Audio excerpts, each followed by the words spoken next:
Friends, thank you for watching my channel. I just want to remind you, if you need wallpaper, go to www.wallpaperboulevard.com. Tell them Spencer sent you. In fact, if you use my hashtag, Spencer Colgan is wallpaper, they'll be sure to give you 10% off at your checkout. No matter how much you order, they have a wide selection of wallpaper. Check it out. So we're on a commercial project, taking down their commercial vinyl. And it's a well air-conditioned corridor. So I want to show you this. Now, I haven't begun to remove any of this. I finished right there.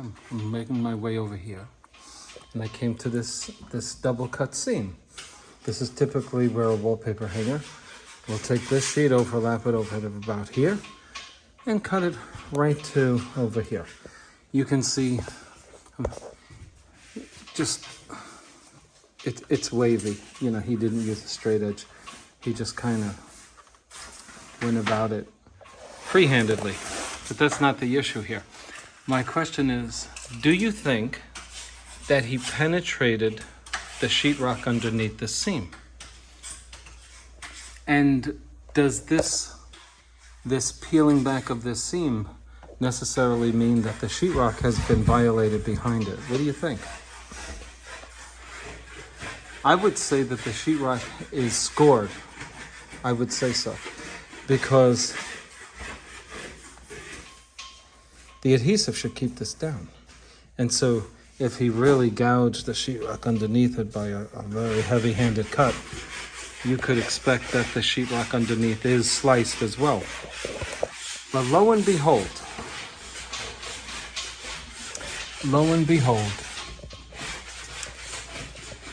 it is not.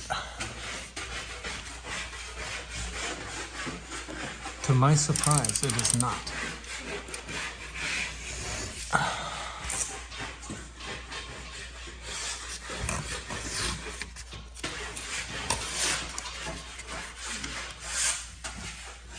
The wall board is in fully good. It's intact. It's not even in the least bit violated.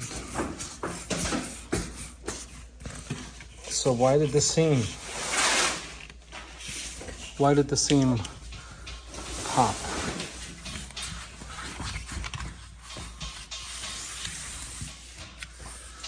What are your thoughts on it?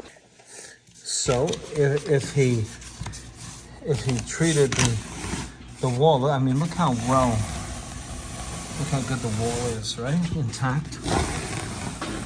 By the way, when you're taking wallpaper off, you want to peel it and not tear it down. Peeling it like a banana. Here's the wall. You want to peel it against itself.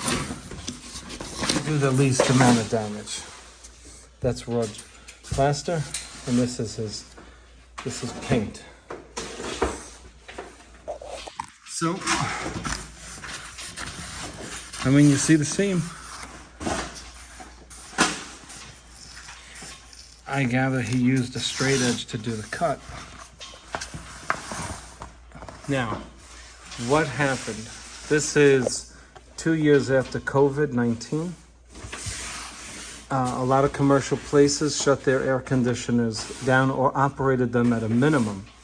So if the temperature in here was above 80 and the humidity was consequently higher than normal, the wetness in the air goes right to the seam and sits there.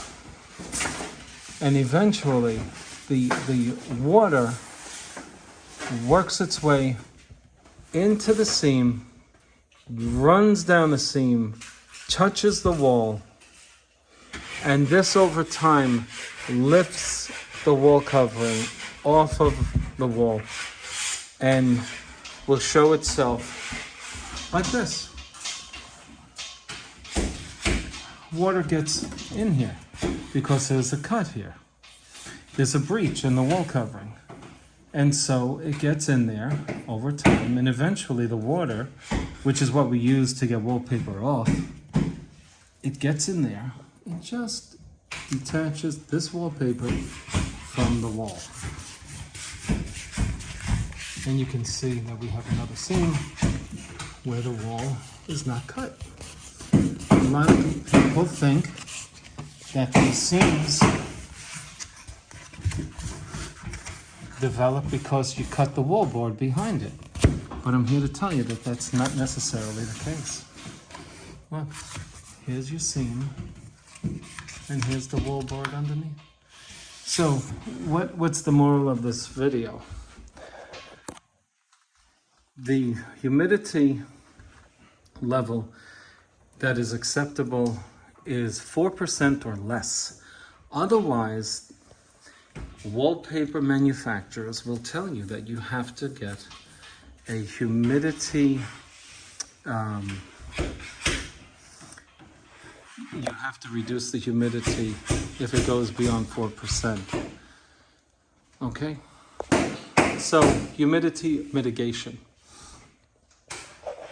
And that is outside of my skill set. I just know that if you have high humidity, that's going to be your first casualty, all of the seams.